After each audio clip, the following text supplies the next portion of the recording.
My name is Milton Reed, and I'm very pleased to be here today, and I want to welcome you to our town hall meeting.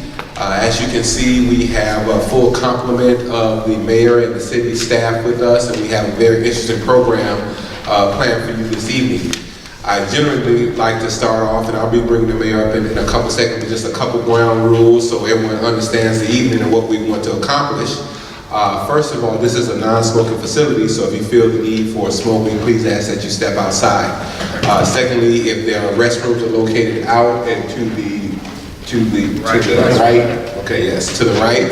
And so please, if you have to use the restroom, just quietly step out, and that's what the restroom is in this building. We have a full schedule that we want to get through, so I'm going to ask everyone to please hold your questions, because you will have ample opportunity after our presentation to add. We're going to have a brief question and answer period, but if you have something specific, all of the directors and department leaders will be by their stations, and you can go to them one-on-one. There may be some people that don't feel comfortable asking in public in front of everyone, so we want to afford them the opportunity to be respectful of everyone's needs. So please just hold your questions, and afterwards I'll get around and we'll take some questions as time allows. Okay, so without going any further, I just want to make sure I don't see any, if there are any, well, yes, any elected officials with us tonight. We just want you to raise your hand so we can give them a round of applause. Thank you for coming out for that. So, without going any further, I'd like to bring for opening remarks and comments our Mayor, Anthony Copeland.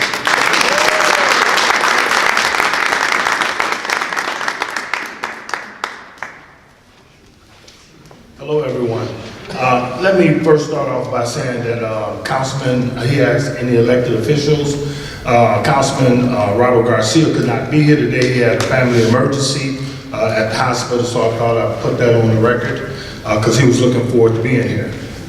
Also, let me say that yesterday we had the State of the City address, and I was humbled and proud at the same time.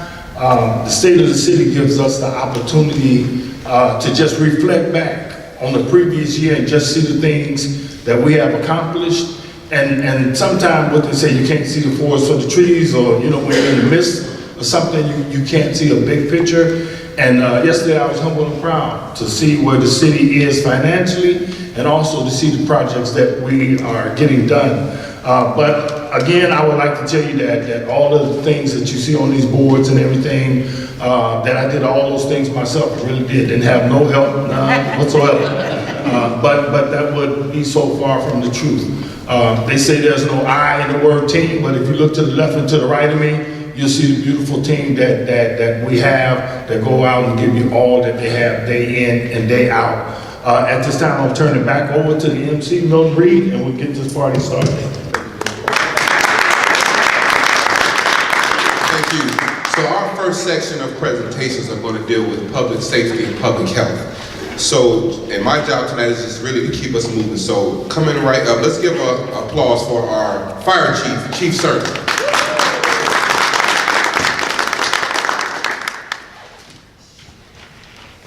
Thank you, Milton. Good evening, everyone, here in the 5th District at the Clemente Center. My name is Anthony Serna, Fire Chief of the City of the Chicago Fire Department. I want us to take a brief look back in time so we can sharpen our focus on the present. East Chicago, as we celebrate our 125th year anniversary, we were incorporated as a city in 1893, and one of the first orders of business carried out by our founding fathers was the formation of a volunteer fire department. A number of years later, the merging of the volunteer brigades from the Indiana Harbor and East Chicago sides of the city established a new paid professional fire department. So since 1906, the East Chicago Fire Department continues to stand by the motto that's emblazoned on our shoulder patches to save lives and protect property. Now let's fast forward to the 21st century. Since 2010, with Mayor Anthony Copeland as the financial guardian of the City of Chicago, the fire department has totally replaced its entire collection of aging firefighter apparatus with Northwest Indiana's most modern fleet of frontline attack pumpers and aerial apparatus. In 2014, the Chicago Fire Department purchased a brand new attack pumper. In 2015, another brand new attack pumper. In 2016, 2 new pumpers. And in 2017, a new 100-foot aerial platform. Additionally, we're set to take delivery of a brand new heavy-duty rescue this spring, about a month away. That's a total investment of over $3.5 million over 5 years in apparatus alone.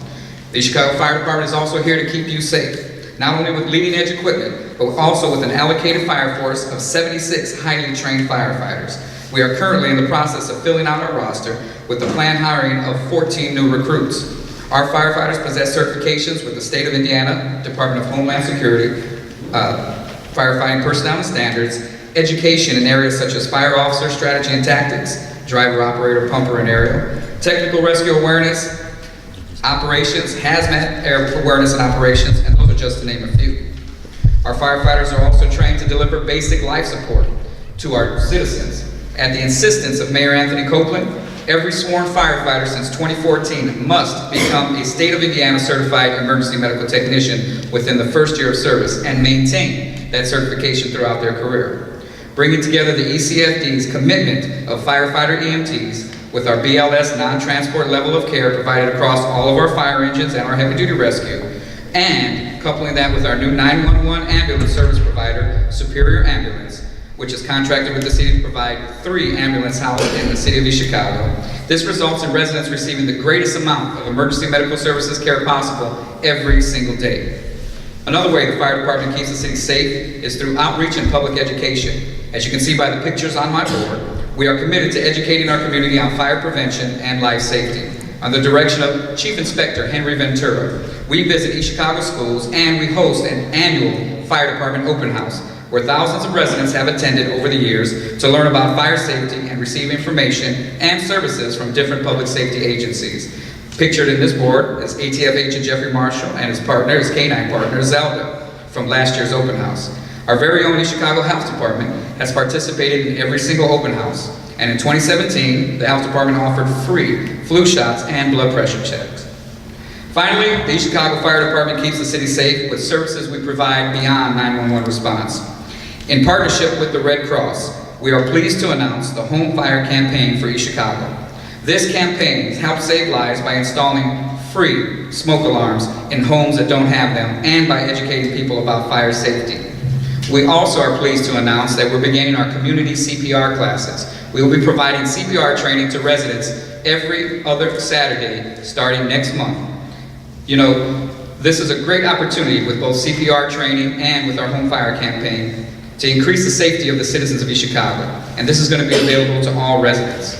See me after the presentation for more information on both the CPR classes and the free smoke alarms. For the past 112 years, the East Chicago Fire Department has served its citizens with honor and pride.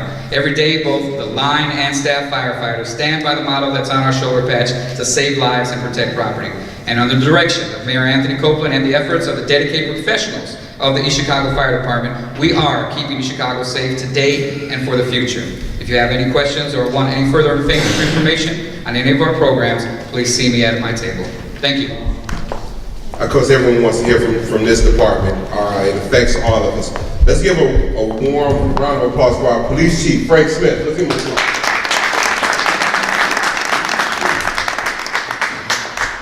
Good afternoon. My name is Frank Smith, Chief of Police, City of East Chicago. I'd like to turn everyone's attention to the board, which just print up, and just give you a second to look at that.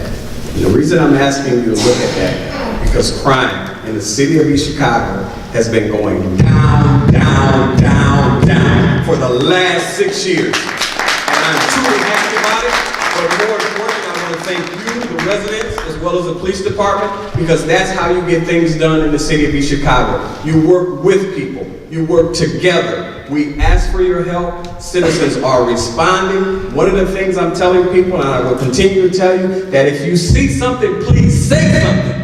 Do not allow your communities to deteriorate. When you get involved, we get results like that, and I have to, and he doesn't want me to do this, but Mayor, I have to thank you for that vision, because he has been working tirelessly to say, hey, this is what I want done in the City of East Chicago. I want the residents to feel safe, I want crime reduced, and I am going to continue to ask you to provide that service. Now let's take a look at how we're getting there. One of the things that we're doing is that we're asking all our officers to be proactive. And that means is that they don't wait to get a call. What they're doing is they're actually going out looking for suspicious activity, getting ahead of the game before things happen. They're in areas where things are occurring. Those things all coupled with these guys working along with detectives and everything is continuing to reduce crime in your community. One of the things I would like to say is that we have an analyst. This guy puts all our crime data together, and he gives that to us, and we utilize that data to put people in an area where things occur. It's always something that's going on, but it's another thing when officers can look at these things and say, hey, we need people in this area. Things are going on this side of town. We want to be able to shift people and make the community safe as a whole. We're not sitting back anymore. We're asking for more accountability out of our officers. The numbers prove it, and that's where we're going in the future.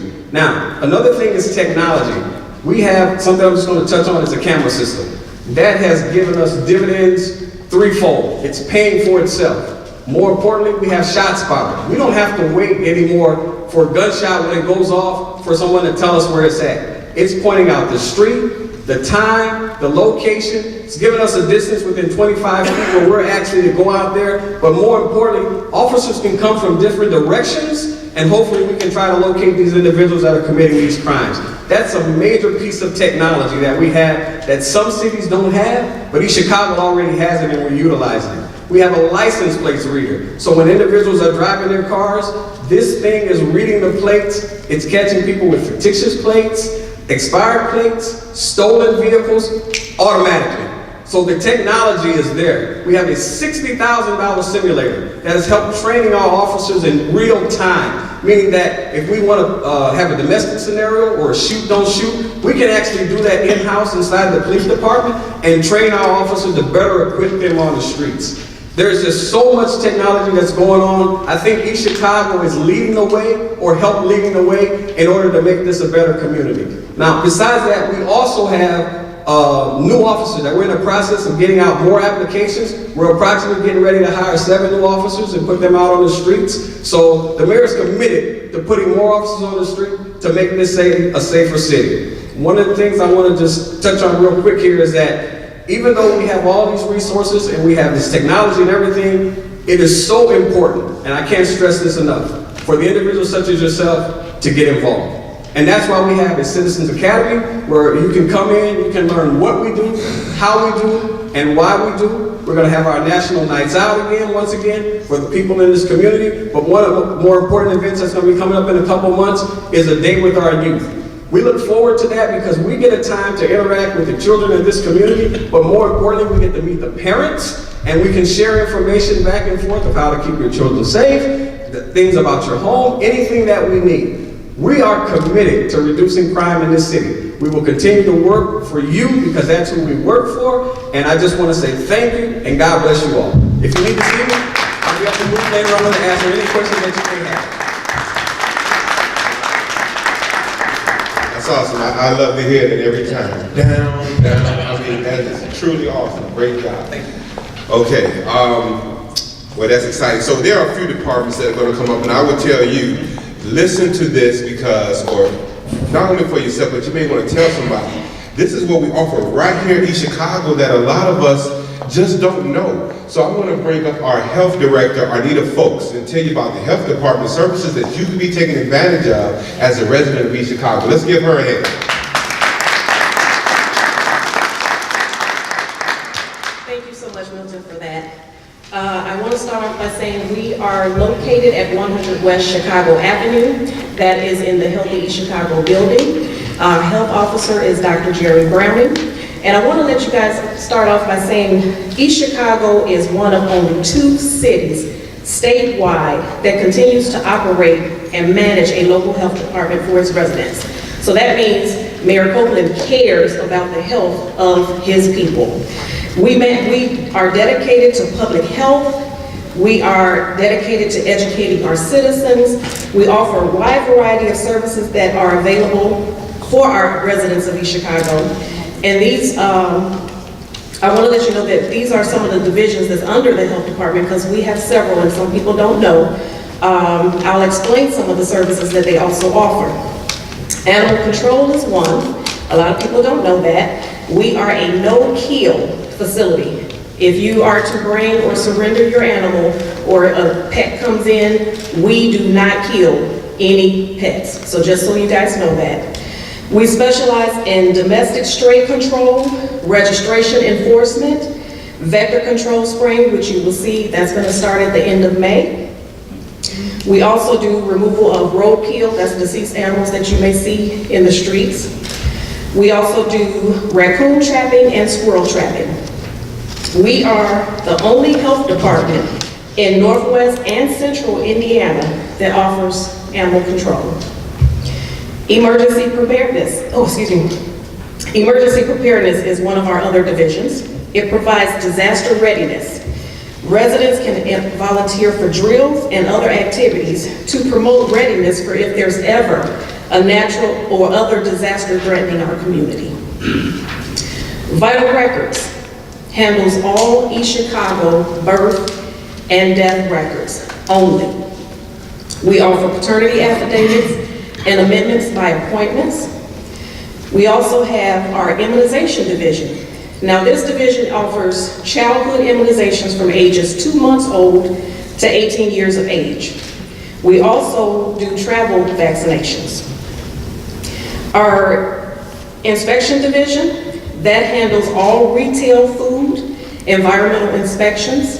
This is one of my larger divisions, so it tends to work with our nursing. We have a lot of different issues that may go on. And this includes food service establishments, temporary food vendors, hotels, gas stations. We also do lakefront beaches, housing standards, and also nuisance complaints. And one of our biggest accomplishments is East Chicago has the only FDA food standardized inspection officer in Northwest Indiana. So that's one of the biggest accomplishments. No other health department has that. So we are honored to have that. Our nursing division, which is one of our bigger divisions, that handles all infectious disease reporting, communicable disease reporting, TB screenings, STD and HIV testing, blood pressure checks, so you can come in and have your blood pressure checked, that's for free, flu vaccinations, health education, free blood lead testing for all East Chicago residents. Our nursing division tested an estimate of 2,279 people during the lead crisis. Out of that, only 39 children tested positive. We are managing case management, and we are making sure we're working with the state with that, and as well, the pediatricians on these patients.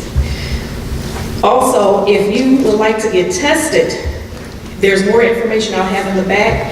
If you are an East Chicago resident, please feel free to bring yourself, your children into the department. I'll let you, we have our hours located in the back. If you have any other further questions or concerns, please come back, see us. I have our public health nurse in the back, Suli, if you can raise your hand, and we will be there to assist you. Thank you very much.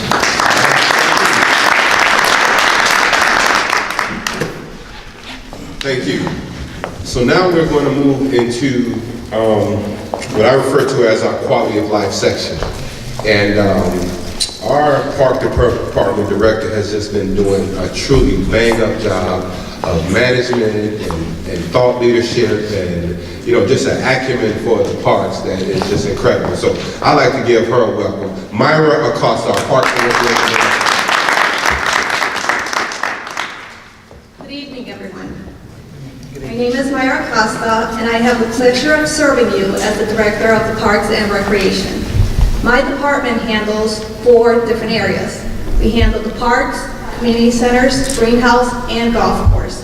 Today, I will be sharing information regarding these facilities and various programs we provide. $5 million have been invested in all the parks over the past 5 years.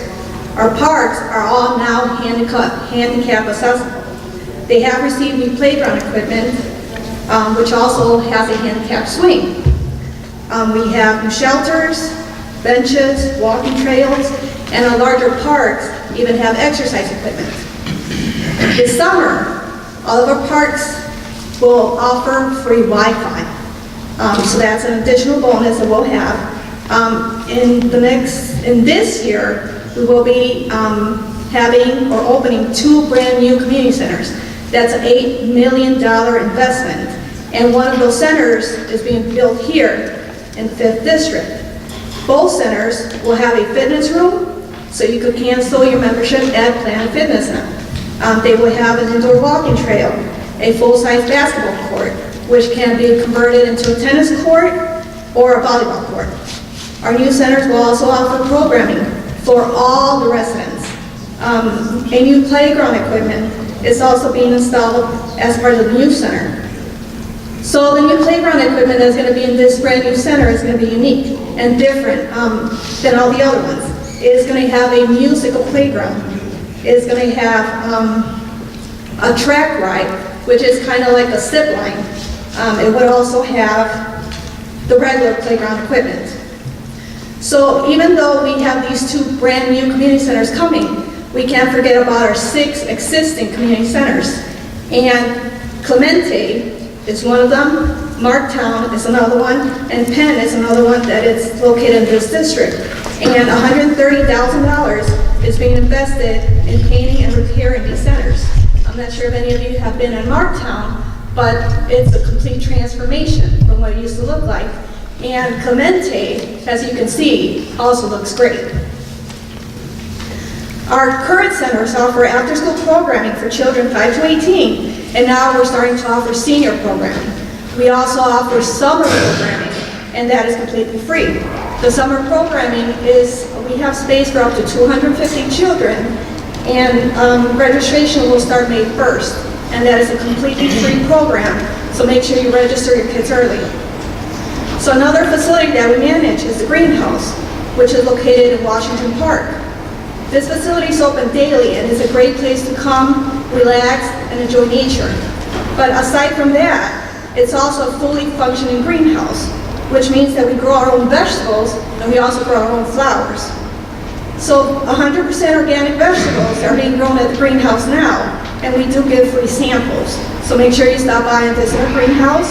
It's open daily, and admission is free, and we always give free tours. This year, we will be offering nutritional classes at the greenhouse. So starting June, we will be offering classes, how to eat healthy, how to feed your family a little healthy. So the max for each class is about 15 people. So make sure you register early for those as well. So another facility that we have is our golf course. That's open to the public. We have miniature golf and we have batting cages, which are there for a small fee. This year we'll be doing a beer and wine event at the golf course. So make sure you come out and join us. Other events that we are doing around the city, we are going to be doing yoga at the lakefront, water aerobics at the pools, and even dancing at the parks. And we also do various senior trips throughout the year. So if you have any event suggestions, questions, comments, I'll be in the back. Thank you.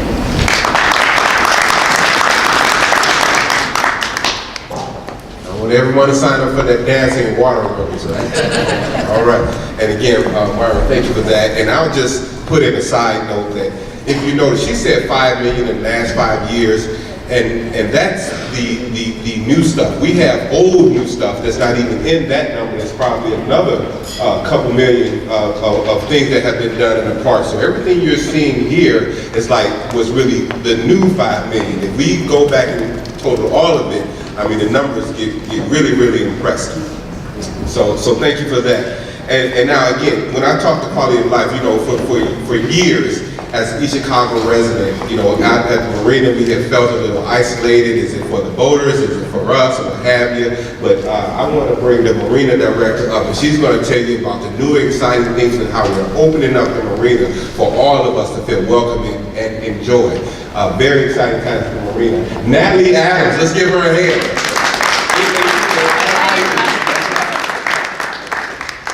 And also my buddy. Good evening. Again, my name is Natalie Adams. I have had the privilege and the pleasure to work in an environment with a fabulous view of Lake Michigan. Under the direction of Mayor Anthony Copeland, it is his goal that the citizens of East Chicago have a welcoming environment and also enjoy the tranquility of the water. At the marina, we have new state-of-the-art boat slips. The seasonal rental includes bathhouses with showers, laundry facilities, social and grilling areas, cable TV, and Wi-Fi. For the novice or the skilled fisherman, we have a great fishing pier and convenient fish cleaning station. We have 2 quaint banquet venue rentals with great views of the lake that seat about 100 to 140 guests. So whether you're having a quinceañera, a wedding reception, a birthday party, we have some venue spaces that are not really large, but they are beautiful views. They have some outdoor seating. We have speakers where you can, if you have a DJ inside, you can hear your music outside on your balcony. So it's a great place to rent venue space. You can hire your own caterer or you can bring your own prepared food. We also have free Wi-Fi there at the marina. We are in conversations to get the Marina Bar and Grill open sometime hopefully this summer. We are also in conversations to have water rental activities like paddle boating and kayaking. At George Park Beach, we pride ourselves in keeping your beach clean. Yes, it's your beach. We pride ourselves in keeping it clean. We have systems in place to limit the bird population on the beach during the summer. This effort has greatly reduced the bacteria that birds bring to all beaches. I don't care what beach you go to, birds bring bacteria and all beaches have that. We pride ourselves in taking extra steps to try to reduce that. There are designated propane grilling areas, public restrooms, a phenomenal playground, shelters that are available for rent, a free splash pad for kids to enjoy. And if you have want more details, you can log on to georgebeach.com, www.georgebeach.com, and we are on there and you'll see all the photos of the beach. Again, free Wi-Fi at the beach as well. We have ramps to make the beach handicap accessible, but are looking to add additional access to possibly allow the disabled to get out onto the sand. The beach is open Memorial Day weekend through Labor Day weekend. If you have not been to the lakefront in the past couple of years, please come out to George Beach and to the marina and enjoy the view. In addition to my many duties at the marina and the lakefront, I have the pleasure to serve on the special event committee with several other department heads. With the mayor's support and commitment, we try to bring you great events throughout the year. Our next event is Friday, May 4th, Cinco de Mayo? Yes. Friday, May 4th at the East Chicago Marina Bar and Grill. So come out and join us. I believe it's at 7 p.m. There'll be some food, fun, dancing. But whether it's the marina, the beach, or all of the special events that are going to be coming up this year, please come out, enjoy your city. Everything we do is for you. If you have any questions or you're looking for a place to have an event, you can come and see me in the back. But by all means, if you want to keep up with anything and everything going on in East Chicago, please log on to eastchicago.com and go to special events. Thank you. Thank you, Natalie. I also want to highlight that at the beach, right by the breakwater, there is a permanent stage there now, and we'll be having concerts out there for some of the younger adults and teenagers and not so young adults. You know, you want to come out there, hang out on the beach. It's set up with the electrical. It'd be very nice to have a concert right on the beach. So that project is actually pretty much wrapped up now. We're just waiting for the weather to break to start planning events out there. So that's another attraction at our beach area. Okay, so now we're going to just keep it moving. I think we're doing good on time.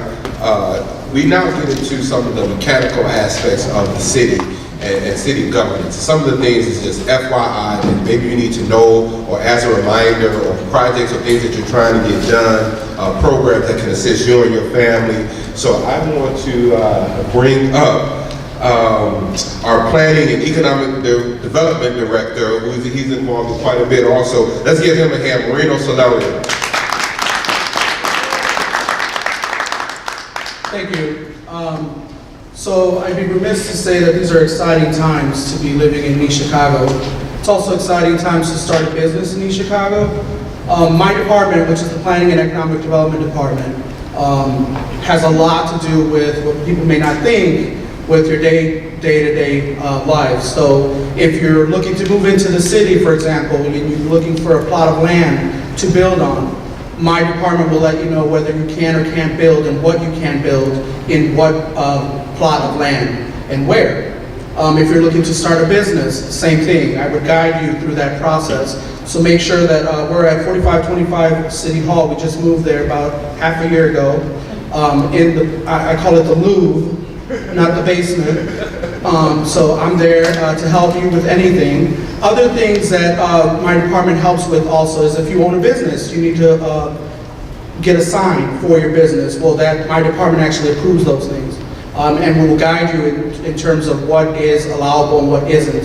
If you own a home or a business and need a fence, you would come to my department also for approval for that fence with the material, the type, the size. There's all these code and ordinances that go with that thing, and we'll be happy to discuss those with you. More importantly, our department, the planning department, has a grant that was approved through the council, and the mayor, again, was instrumental to get that grant approved, and it's the facade program.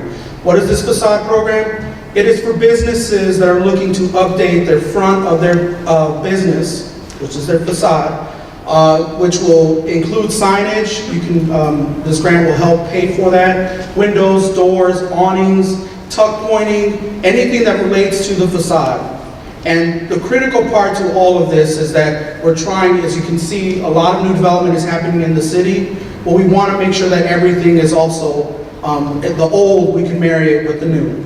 And so that grant specifically in this area, specifically Pulaski to Deodore and Broadway through 138th, that's an 80-20 program. The city matches your 20% with 80%. And so what comes out of your pocket up to the city would do $25,000. So if you have a project that is theoretically $10,000, the city will put in $8,000, you only put $2,000. And so it's a very aggressive campaign to restore the harbor, restore the downtown area to what it used to be, and again, to marry the old with the new.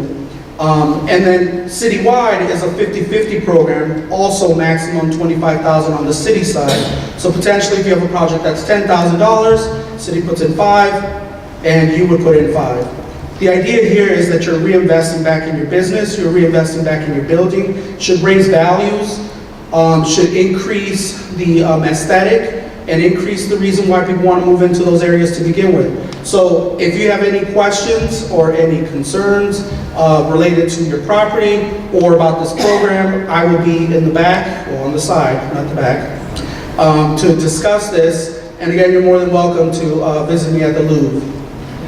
Take care.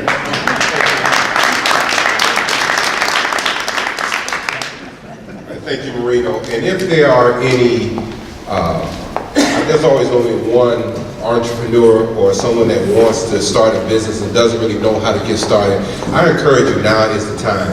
As far as economic development, right in this section, as you can see, in the North Harbor, which we call it, the Main and Broadway corridor, all throughout that thoroughfare, millions and millions and millions of dollars of revitalization. And it is to bring, it is to enhance the community, but also to provide opportunity. Come in. Talk to Marino, he'll direct it. Talk to me. We want to have, this is for us, built by us, and we want to make sure we take advantage. There was quite a bit of effort done right in this district, and so we just want everyone to know that there are opportunities available. Yes, and so, yes, and that's another thing, thank you, Mayor, for that, is that the RDA, it's almost about 5 years ago now, received a $39 million grant. And one of the stipulations of that grant, and we call it the North Harbor Waterfront Revitalization, is that everything of the grant funds had to be spent, dictated by the RDA, on this side of town, from the lakefront, possibly up to Columbus Drive.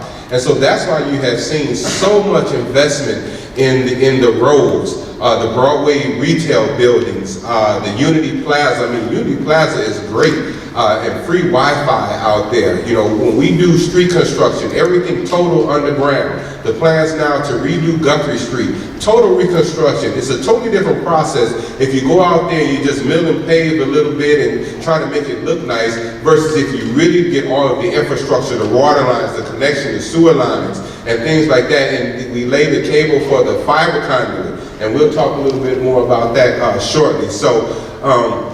This area of town has really been a fortunate beneficiary through the mayor's direction and leadership, saying, hey, we've got to start here, and if we do it right here, we know we can circle it everywhere else. So we know revitalization takes time, but suddenly you see baby steps, baby steps. You look up, you look down Broadway at night. Beautiful, you know, beautiful. So I think that deserves to be noted. So moving us right along, this is another section I always tell, get a pen out, make sure you get this guy's number or his department, because his programs, there has to be something that could benefit your individual household. And if it's not you, your cousin, your neighbor, your relative, because he has dollars available that can help you and help someone else personally, financially, in that aspect. So let's give a round of applause to our Director of Redevelopment, Frank Rivera. Good evening, everyone. Thank you for coming out. Bienvenido. ¿Estoy hablando en español? No, I'm just kidding. I figure it's part of the city, so I figured throw that in there.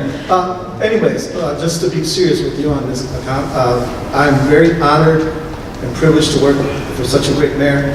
Yesterday was a pinnacle of my growth because I got to see some things that made me think. The mayor talked about fishing, and he said basically there's 4 components to fishing: knowledge, skills, patience, and dedication. And those things, they're instilling in me.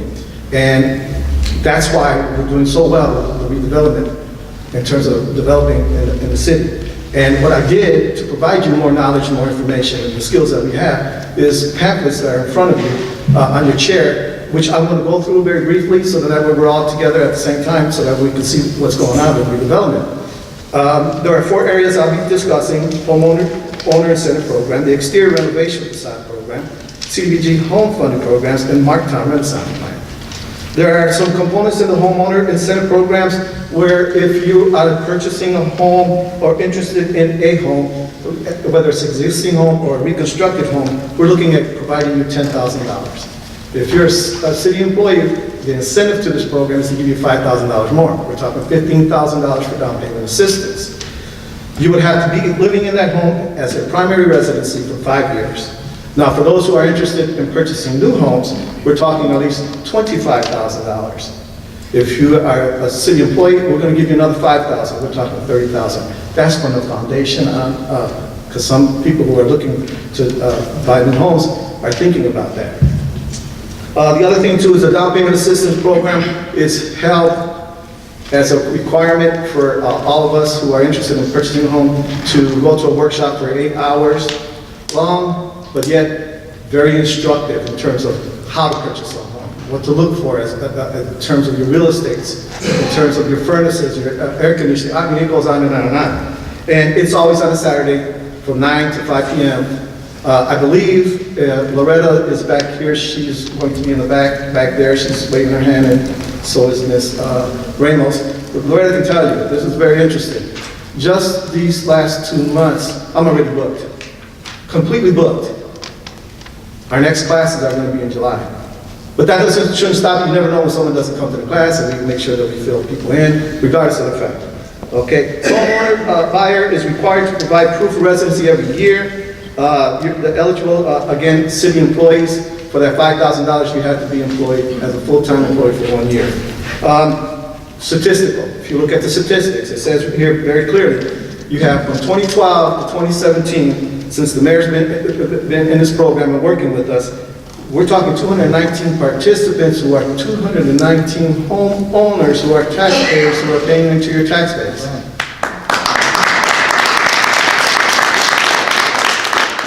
And we expended, in those years, $2.398 million. That's pretty good. Plus, I just found that out yesterday, and I forgot to provide that information to the mayor, that we have done rehabs throughout the city at 1.1 million, I believe. That's a lot of rehabbing.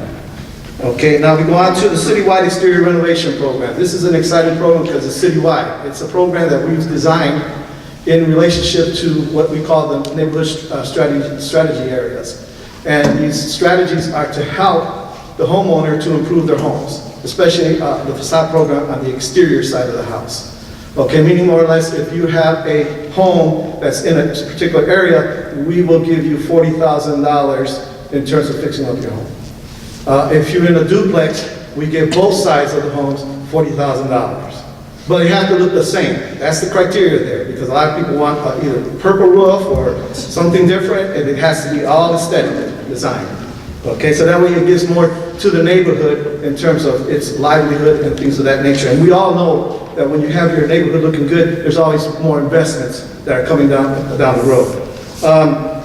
The other thing too is we like to improve the life of our neighbors. And that's one of the key things that we look at in terms of making things more attractive in those neighborhoods. And we like to promote more home ownership. And we're also looking at generating neighborhood participation, because when you're in a nice neighborhood, you want to participate more with your community in terms of what's going on in there. And as the chief said earlier, that's what you want to do. You want to be more involved in all the things that are happening in the city, especially when you're talking about your neighborhood. Now, as for forgivable loans, all of them are forgivable loans. Okay, the only thing with the forgivable loan is that you have to live in the home for at least 10 years, 7 years on one, and 10 years, I forget, on another one. But it's 7 years. Example of repair items include roofing, chimney, flashing, soffits, fascia, and they go on and on and on. We have a list back there of more things that you can be looking at in terms of making your home more functional, more looking better, things of that nature. As for the CDBG home funds, I'm almost done because I see some of you kind of sort of leaning a little down as I'm going to finish this quick. I said the City of East Chicago Department of Development's residential program. This is key. Goes back to knowledge, skills, patience, and dedication. When we first were in conversation with this particular part of the program, the mayor was very keen to understanding low income, moderate income. The lower income you make, the more of the grant dollars you'll be receiving. And I think that's a good thing, because a lot of us can't afford to keep up with our homes the way we would like to keep them up, especially when you're talking a lack of dollars. And so we can provide that for you too. And then the other programs that we have is called a RAMP program and an emergency program. And there is $15,000 at a 3% low interest, at $25,000 for ramps, and then your emergency rooms, programs are currently offering like $5,000 grant and $3,000 low interest, and not to exceed $20,000. Okay, one of the programs that we're really excited about getting into is the Marshtown Renaissance Plan. If you look to the right here, you'll notice that there have been some homes that we've worked out in terms of the facade program. That's the kind of skills that we have that we want to be able to provide when we're ready to go into Marshtown. And if you have any questions, please feel free to talk to me, talk to Loretta, talk to Ms. Ramos in the back. We're here to facilitate. Again, it's an honor to work for the mayor and to serve all of you. Thank you. Okay, thank you, Frank. You know, and before I bring up our next department, I just want to point out, we didn't have time for everyone to speak, but Frank Rosado, director of our bus traffic, if you can kind of raise your hand, you know, you can get from point A to point B in the city of East Chicago. And if you have a question about that, it is, and the key is for free.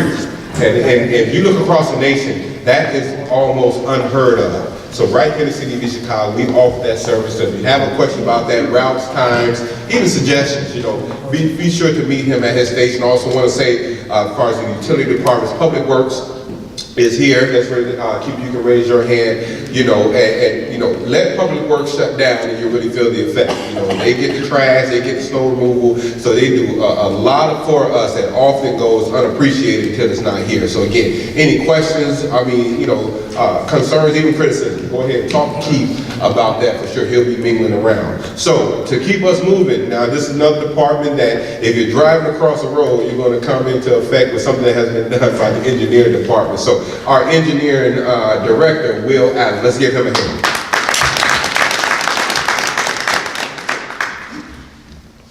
Hello, my name is William Allen, Director of the Engineering Department. And basically what the Engineering Department does is manage major construction projects. This includes roadways within the street, underground, all the utilities underneath it, and then above infrastructure such as buildings, bridges, and trails. An example, last year, the 48 and 4900 block of WEG, 5100 block of Reading was reconstructed. This cost approximately $1.5 million. And this is basically just replacing everything in the ground all the way up to the surface. And currently what's being done right now is the reconstruction of 149th from White Oak all the way to Railroad Avenue. And so basically with reconstruction, it's just redoing the road completely. It's the replacement of all the utilities, the water main, which will be replaced with ductile iron at least 8 inches. The sewers, depending on the demand, will be PVC or concrete. We have a lot of aging infrastructure in East Chicago. For example, west of Indianapolis Boulevard, we have sewers that are made out of brick. That just tells you that they're over 100 years old. As far as the top work, this is new concrete. This is curbs, sidewalks, ADA ramps, landscaping. This is new sod, trees, and plants. Other construction projects that have been completed or are underway are the community centers, costing approximately $8 million. A new pedestrian bridge coming on Columbus Drive at Alder, replacing the existing one. That's going to be the new US 12 pedestrian bridge, which will be a signature piece coming in to East Chicago. This is partially going to be funded by the state and also by the city. Right now, the estimate is around $2.4 million. For trails, infrastructure, there is the Marquette Greenway Trail. This is basically to create a regional network of corridors and buffers throughout Northwest Indiana. And this is basically just working towards providing an alternative option of travel, without depending on motorized vehicles. And then this will be in close proximity of Roxanna Marsh. Along with reconstruction and construction projects, we also manage milling and paving, which is basically milling off the existing 2 inches of asphalt and replacing with new. And also starting this year, we will also have a striping program for the roads. This is new crosswalks. This is striping down the street, stop bars. And then we'll be working with the state on their roads to make sure that we keep up with the striping. As far as major projects coming soon, Indianapolis Boulevard, our portion starting from Columbus Drive all the way to Michigan Street, the state will take on the remaining portion to redo. But this is going to be a major reconstruction project, estimating at $14 million. This is the replacement of all the underground utilities, new sidewalks, landscaping, and lighting. This is also another thing that's also being pushed by the state is the reduction in lanes. Right now you have 4 lanes. What they are proposing is a 3-lane configuration, 1 lane going in each direction and then a dedicated turning lane going down the middle with also another turning lane at every intersection to get to the side streets. Another project, Columbus Drive, from Euclid all the way to Klein, will be intersection improvements going on. This is also going to be replacing the concrete for the sidewalks. This is new decorative walks and then bump outs. The bump outs basically allow a pedestrian to get to the intersection and peep and look for oncoming traffic without actually stepping into the street. They are aesthetically pleasing and help for safety reasons. For Guthrie, this is approximately a $9 million project from Michigan Avenue to Klein, and this is the replacement of all the utilities, new concrete, asphalt, and lighting. And then more projects to come that are also can be seen on the list is Walsh Avenue and Magoon. These are full reconstruction projects. Besides projects, we also handle handicap signs, driveway applications, heavy load applications, dumpster and right of way. Any work being done in the right of way, contractors come into the engineering department. That's the first step, and the second one is getting the permit from the building department. Any questions or concerns or suggestions, please find me at the booth. I'll be back there. All right, thank you. So this is really going to be a pardon our dust season, which was going to impact this district for sure. So Columbus Drive is going to have work done. Guthrie Street is going to have work done. I know those are two main thoroughfares into the neighborhood. And then I believe the final design for redoing Michigan Avenue is under design right now, right? Yes. So Michigan Avenue. So by the time you get done here shortly, you're going to have all of the main thoroughfares surrounding this district and entry into this district complete total redesign. So I think that's pretty impressive too. So yeah. Okay, now we're going to keep it moving. Let's give a round of applause for Wina Guzman, our Water Department Director. Thank you, Milton. Good evening. My name is Wina Guzman, and I am the Director of the Water Department. My boards reflect, these two boards here reflect the city's $18 million water distribution improvement project, which consists from the neighborhood water service line replacement project, citywide water meter replacement project, erection of 2 water storage tanks, fire hydrant improvements, erection of a bulk water filling station, district metering improvements to demolition of the old filtration plant. I will touch on a few of these improvements and projects today that have commenced. The city has commenced its first phase of improvements, which is the lead line replacement project. Our goal is to improve water quality at the customer service taps, which existing lines are comprised of lead. The project commenced back in August of 2017, whereby a $1.2 million contract had been awarded to replace approximately 400 lead lines throughout the Superfund zoned areas 2 and 3. Currently, we are working in Zone 3 and have completed approximately 173 homes thus far out of the 400 targeted. We ask that if you own a home within these areas, Zones 2 and 3, and have not signed a consent form to replace your lead line, to do so as soon as possible, as you have a limited time to get this work done and participate in this program. It is important to note that the work is at no charge to the property owner, because the mayor worked diligently with the state to obtain funds for this project. I have available these forms in the back at the end of the presentation. If you'd like a form, please see me. The second major improvement that I would like to highlight is our meter replacement project, which entails installing a citywide uniform water metering system, replacing approximately 7,000 residential, commercial, and industrial meters throughout the city, as the majority of our existing meters have been in service since these structures have been built, and they have reached the end of their expected service life. I have on display at my table an example of one of the older type meters, which will be replaced with a new master meter that has built-in wireless technology and specialized leak detection technology as well. And I have one of the meters here. If you'd like to see them, please, you can visit my table at the end of the presentation. As we transition over to the new metering system, the Water Department will have the ability to remotely secure collections of metering directly from water meters, eliminating the need for on-site readings. We have the ability to receive timely notifications such as leaks, tamper and theft alerts, as well as inactive meter alerts. This will give us the ability to address these issues and notify customers timely, and overall improve our billing, customer service, and operations.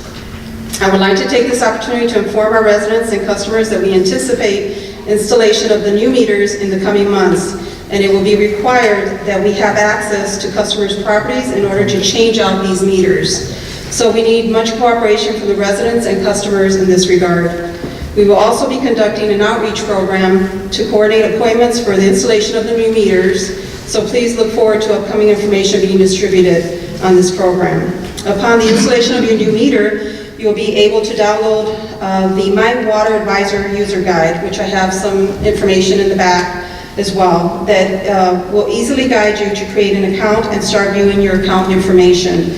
With this new technology and program, you will have access to view and track in real time and manage your water usage 24/7, as well as set up alerts that will notify you of leaks and over budget notifications. This is a very user-friendly app and will assist in our efforts to conserve water resources and enhance our customer services.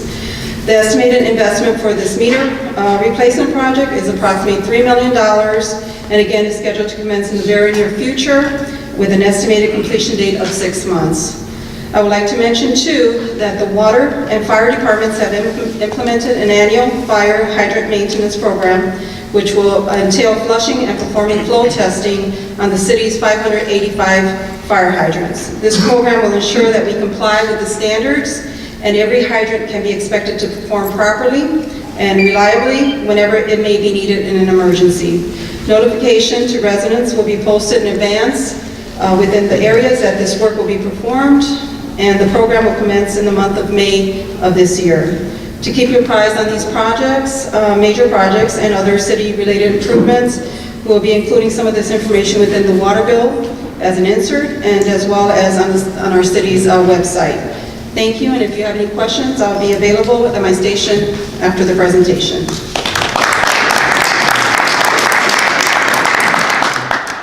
Thank you, Lena. Okay, so our last formal speaker for tonight will be,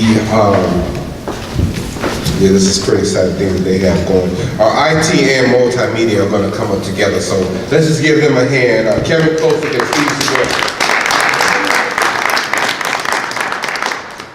Hello everyone, I'm Steve Segura from the Multimedia Division and ECTV. And if you haven't had a chance to go to our ECTV page to find out anything you want to know about what's going on in East Chicago, all these programs, whether it be events, make sure you visit that page. Everything is posted on that page.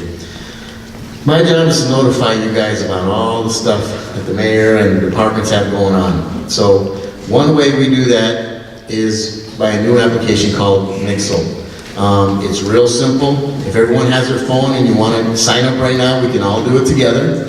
All you do is go to your text messaging and type 888-777, that's the phone number you're going to type to, and then just put EC events in the message.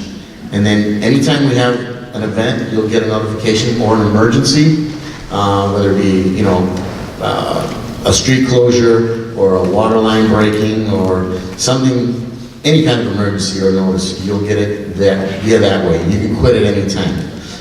The other thing we have is something called 311. It's a real simple app, also for your phone, Apple or Android. You can make any kind of, if you have an issue, whether it be graffiti, an abandoned car, or any type of issue in the city that you have that affects you, you can fill out a notice here, take a picture, it'll send it to the proper department, and you'll get a notification if they saw it, when it's been addressed, how it's been handled. You know, it's a great tool to report any issues in the city. There's multiple things you can do here. And it has links to everything as well. Our YouTube, our Facebook, the mayor's office, everything. So please use this tool. Lena touched on something really quick. We are sending out a monthly newsletter with all the events in the water bills, so make sure you check your water bills.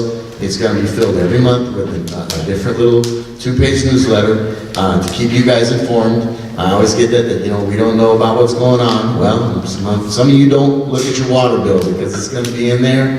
And we also have another newsletter coming out, a larger one, every 2 months. So be on the lookout for that, and it'll be highlighting a lot of our big projects. So if you have any questions, you know where I'm at. I'll be around, and we're here to serve you.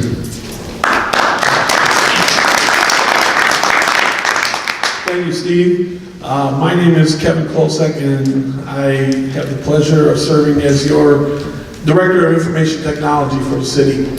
Tonight I'd like to enlighten you on 2 projects that were technology-based projects that have gone on through the city. And before I do that, I'd just like to state that this young man to my left, our mayor, It's always been his endeavor and goal to invest your dollars in 4 major areas. And those 4 major areas are public safety, technology, infrastructure, and economic development. And these 2 projects, one way or another, go full circle and touch each and every one of those categories. The first project is, we just recently completed the installation of roughly 700 high-definition security cameras, high-speed, throughout the city. These cameras have been placed in strategic areas that span between our public facilities, our parks, major intersections, and currently we're reaching out into the individual neighborhoods right now to strategically place these cameras as well. And as our mayor likes to say, these cameras are not to serve as big brother to kind of oversee what's going on everywhere. Ideally, we'd love to be able to do that, have somebody just sit and watch our public 24/7. But because of the vast amount of infrastructure that we're putting in, that's just not possible.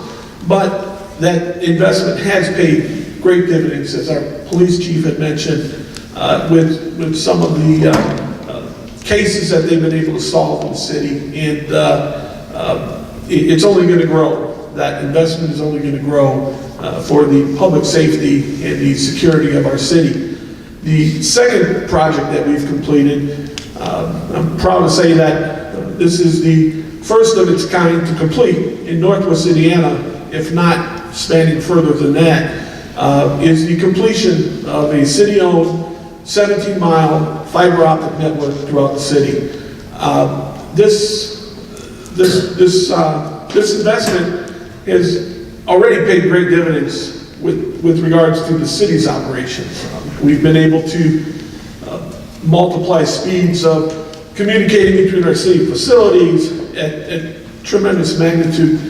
This was a $1.7 million venture, and I'd just like to note on that, I noticed today in the paper that our local media did a great job of covering our state of the city yesterday, but they had what I call about a $15.3 million typo in there, and they had our fiber investment at $17 million, and actually it's $1.7 million. So that, just to put everybody at ease, it was not a $17 million project, but 1.7. But nevertheless, our communications has grown. These 700 cameras that I've talked about, it's amazing to see 700 high definition, high speed, high video cameras talk throughout the city on a pair of fiberglass that is, the size of a piece of hair. It's amazing to see, but to see those benefits is even greater. And the other part of the investment is we've hired a company called NITCO, or Northwest Indiana Telephone Company, to manage some of the fiber that we have reserved for public consumption. And with that management, they are able to offer services such as high-speed fiber internet, telephone services, and video. At this time, they're able to extend those services to the business districts, and that's simply because our fiber network is centered through the business districts itself. But they are committed to also, their commitment is also to extend that network into the neighborhoods and ultimately offer the residents the same services, through that network.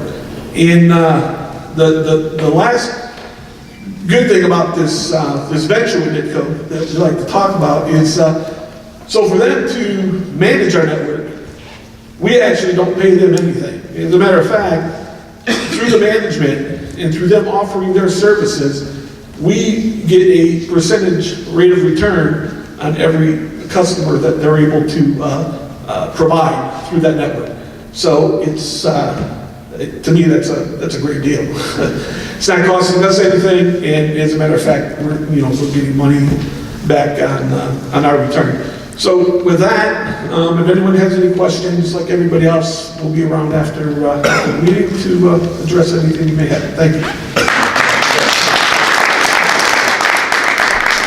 Thank you, Kevin. So briefly, I'll say for those of us who are not technology folks, and I want you to understand the impact of the fiber. I liken it to, if you remember way back a long time ago, I'm dating myself, but when cable TV first came out, and it was like called On TV, and they might have had Sports Vision, and now you see the impact that cable TV has in your life versus its day one.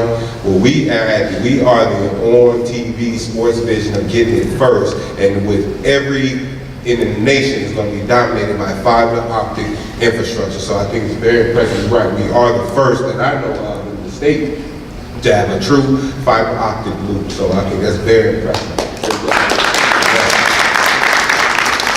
Okay, so do we want to do the door prize or Q&A?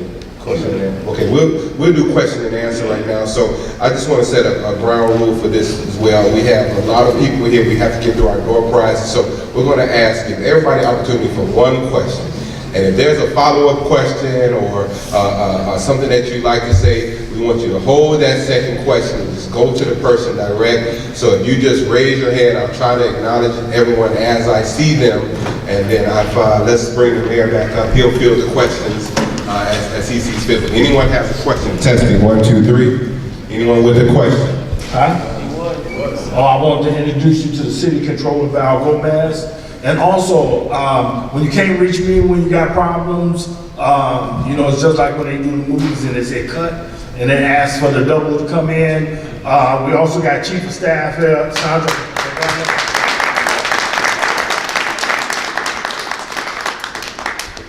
The first woman in that position in 125-year history of the city.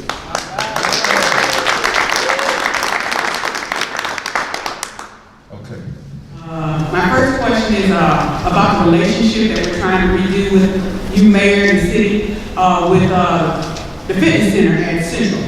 It's a relationship that had been done years ago, and I think it went out with Kobe, and they're trying to see if we can rekindle that relationship with for a couple of fitness things. I know that you guys, a lot of people are talking about different things that they're doing with the different establishments that they're having, and that they're bringing with new fitness things and centers and all of that. But we're trying to see if we can get back into that relationship. Fitness center, but it is one of our hidden gems in the city. I tell people go far south to try to find the same equipment we have ready and I miss. So if you could tell who's ever in charge over there, they can reach out to me and we can instantly rekindle what I think should be a beautiful relationship.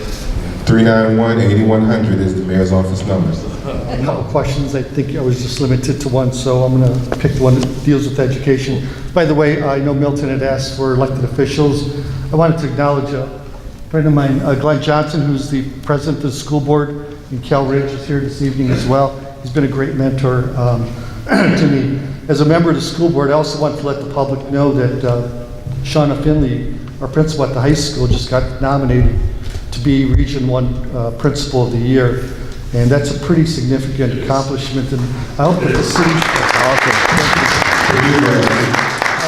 I would appreciate whatever you can do to help, recognize that in your mailers. We're going to do our part, but I know sometimes the city look at us as two different entities. And I remember, with Dr. Joe, he always said that we'll do one better than that. We'll do a multimedia feature called Someone You Should Know. Hey, I love it. Thank you. Having served with you on the council, I know you had a great vision for the North Harbor project. It's nice to see it finally coming to fruition. I wanted to make a couple of acknowledgments to Chief Smith for a great job the police did in responding to an issue that we had in my precinct yesterday, and then to Mr. Allen in the engineering department. Again, very responsive today. Great person. I never met him before, but his personality on the phone was great, and I think we resolved an issue. I also want to thank you personally for the work you've done on the bus barn to help us lease at a better rate, and also at Lincoln School for making that transition. That being said, the question I have for you is on education. I'm not sure if this may be a close-sec issue, but with the, I know it's been mentioned a number of times this evening, about the connectivity we're going to have in the city. How will that work with the residents? Obviously, we want to get our students connected to the internet as well. So the Wi-Fi has been mentioned a number of times this evening. I don't know if you or Kevin can address how that will actually play itself out. Good evening, Mr. Gomez. Your question was how we plan to extend our resources to aid the students of East Chicago through education. Well, initially, right now, our investment will be to extend Wi-Fi services to, as someone else mentioned, to our public parks, our public areas. But as I mentioned, we have I don't want to say a partnership, but we've acquired the services of a service provider, and it is their goal. It's a long-term relationship, and it's their goal to look into how we can use our resources to put out into the communities, be it either fiber to the home at a discounted rate or citywide Wi-Fi. But these are ways that we envision having our network grow so that it can not only be taken advantage of by residents, but as you mentioned, students, throughout the city. I think a good example of that might be the school city at one point had invested in computers and notebooks for students.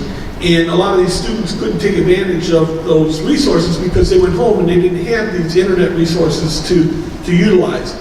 So it is our goal and our vision to build this out so that eventually it can benefit them as well with be it a citywide Wi-Fi or, as I mentioned, fiber to the home with discounted communication services or something of that matter. I don't know if that answers your question. Okay. If I may add to that, Mayor, is that the good thing about it is that the infrastructure is in place. The investment is there. And certainly we know that if we take a true partnership between the schools, the cities, and even the libraries, we do have the technical capability with the right planning and finance to do a full match across all residential neighborhoods of the city. But that takes a lot of cooperation, it takes a lot of finances, but certainly that is something that we have discussed internally or on the radar. So that is I want to go as far as saying it's coming soon, but it's a lot of planning and putting a wireless mesh over the entire city. And I also would like to add that I've enjoyed a good relationship with the previous superintendent, and I currently have a good relationship with the superintendent. So our doors is open both ways, and if there's ever opportunity to do it, the chance is now. Yes. I also would like to add that we have libraries in all of our community centers, and the libraries provide free Wi-Fi at the centers. So if students wanted to come with their laptop and do their homework there, and they can take advantage of the free Wi-Fi at the centers, like this one, for example. All right, any more questions? First endeavors for housing veterans. Sometimes our veterans go out and they serve us proudly.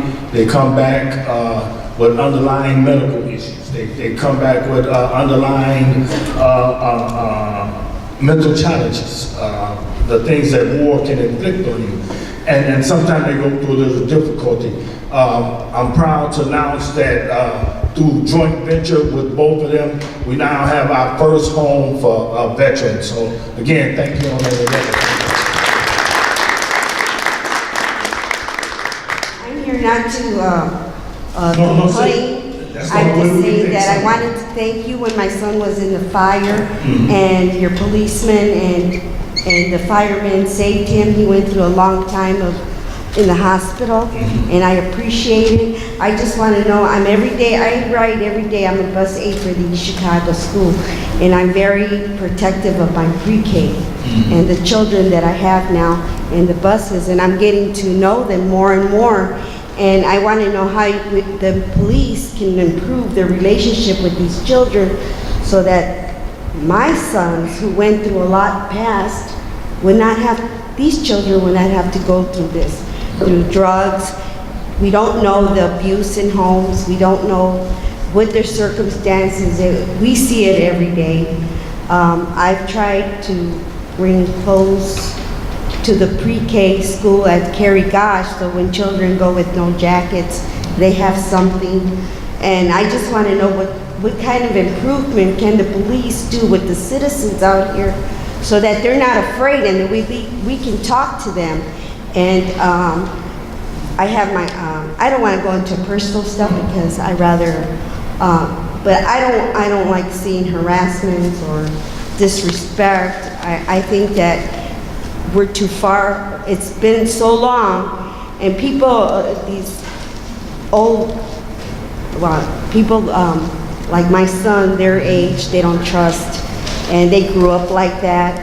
It's gotten better, but I just want to know what can we do so that the police and other people can make a better relationship with our children in high school, our children in elementary that are starting off our pre-K. You know, that's an important thing. Yes. You know, I think I'm gonna let the chief touch on the relationship that we enjoyed for years since I've been there, the presence of the police officers in the school and any other programs that you may have. Yes, ma'am. We currently have officers that work in the school, resource officers. There's retired officers as well as active officers. And a number of those active officers have personal relationships at the high school as well as the grade school levels. We also have officers throughout the year that go into schools where there may be demonstration, reading the book, interacting with children all the time. And that's one of the reasons that we have like our trying to think of community meetings, but also our day with our youth. So that way we get to know the children at a younger age as well as the parents. And we form a better working relationship with the two. But there's a number of programs. You mentioned we had a coat drive one year, so if there's people. But I think you might have came in late when I said if you see something, say something. Here's a perfect opportunity for you to come to the police department, or I can come out and meet you, man. And if you've got some individuals and we want to kind of keep it between us where we don't, draw a lot of attention, we can go to those homes and talk to those individuals and maybe provide them with a coat. We give them money out of our own pockets. There's just so many things we can do to help people. We want to bridge that gap between the police and the community. We don't want anybody disrespecting us, but nor do I want an officer to disrespect a child or anyone else. One of my most important things I addressed all the time about this police department is how we treat people. That really bothers me right to the heart. So if somebody's mistreating someone, I want to know about it. But more importantly, to your questions, yes, we are here to help. There's a number of programs we can get them involved through our juvenile system. All I just need to know is provide the information, and I'm willing to help, man. Whatever I got to do, that's what I do. As a matter of fact, just to show you how dedicated, I'm on vacation, but I'm here. Okay. I just want to say something to you about that. I volunteer a lot in my life, and a lot of the department heads up here have done a lot with you. And I'm a fire chief, and I know you know that, but Easter at the Washington Park, we had a Easter egg hunt, and that was a great event. Why? Because the FOP, Firefighters Union, a couple of other civic organizations got together, put their time, effort, and money, and we gave baskets to almost every child that was there. And so that's where it starts at. It starts at the organizations, police and fire, do everything that they can to reach kids. And the Parks and Recreation Department put on a great event, and that's just one of the ways. It takes a village, right? And right now, the energy that these department heads have, and the firefighters and the police, we do everything we can to reach kids. And if you watch channel 21, whatever channel it is, if you could see the loop of the Easter egg hunt, that was all made possible by the efforts of the FOP, the Firefighters Union, and Police and Fire, and everyone that donated. So we're trying. We are trying. I just want you to know that we're trying to reach kids as early as we can through all of these programs and through all the things that we do. So we're working. I just want you to know that.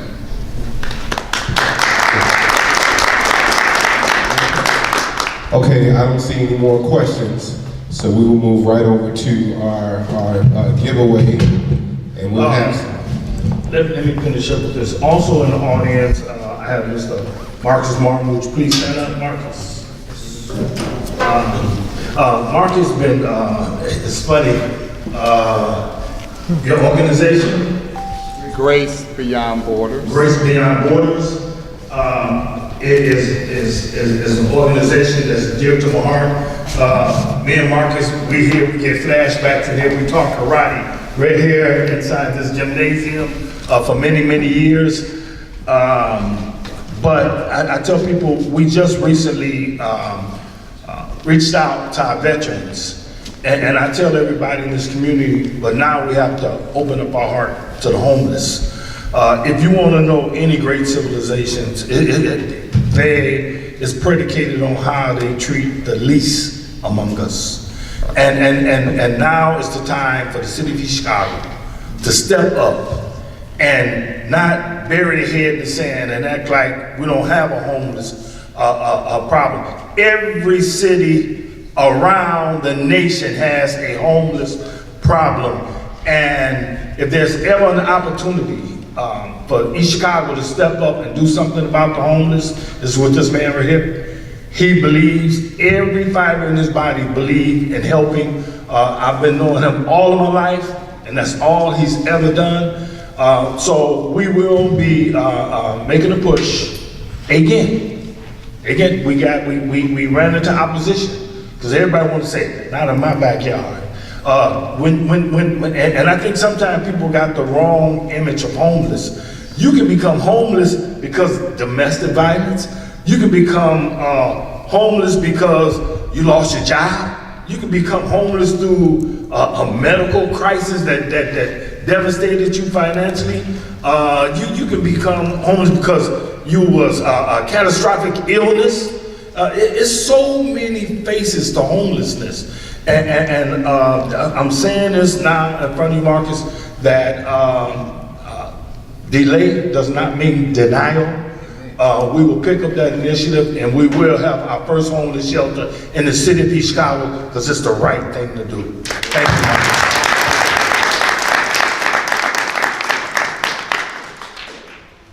Okay, at this time right here, any more questions, Mo? No, there are no more questions. Thank you. At this time right here, we were blessed through a relationship with Ameristar. They made a sizable contribution to us. They embraced that we were going on this town hall tour, and they gave us prizes that they wanted to give out in conjunction with prizes that we had to those who attended. Each and every one of you are winners in my heart, but we only got a limited amount of presents, okay?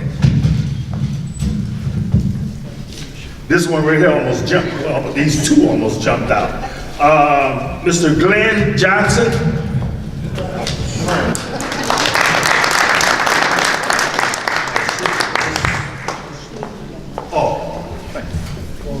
Who let's say? Kim? Who? Let's say who? Let's say Kimberly Records? That's my girl right there. That's why I want to mess with her. She's a precinct committeeman at Markstown. Thank you so much. You're welcome.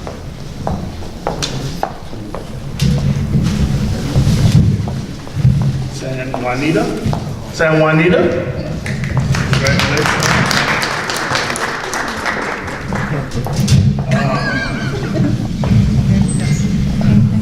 This is just like when you got the stars on the first thing. Megan D. Okay.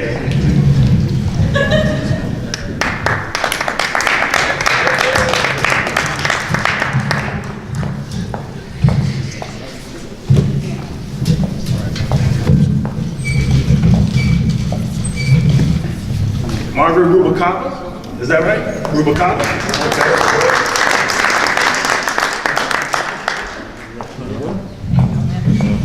You're welcome. Marcus Martin. Marcus Martin.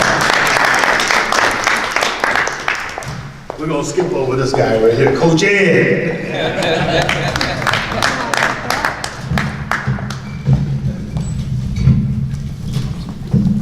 Kenneth McGuire. We got Jesus Torres. Jesus Torres? No?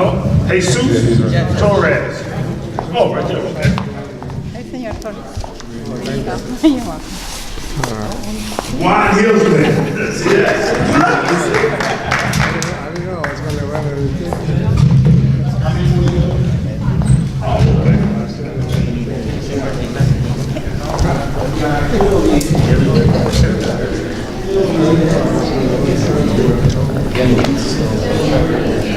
Cara Horton. Okay.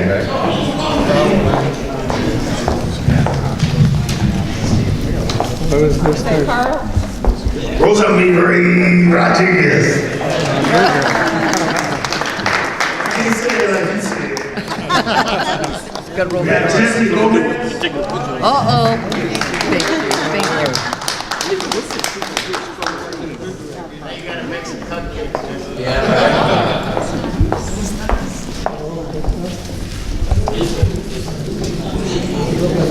Who? No, I don't work like that. We got Mr. Richard Liggins.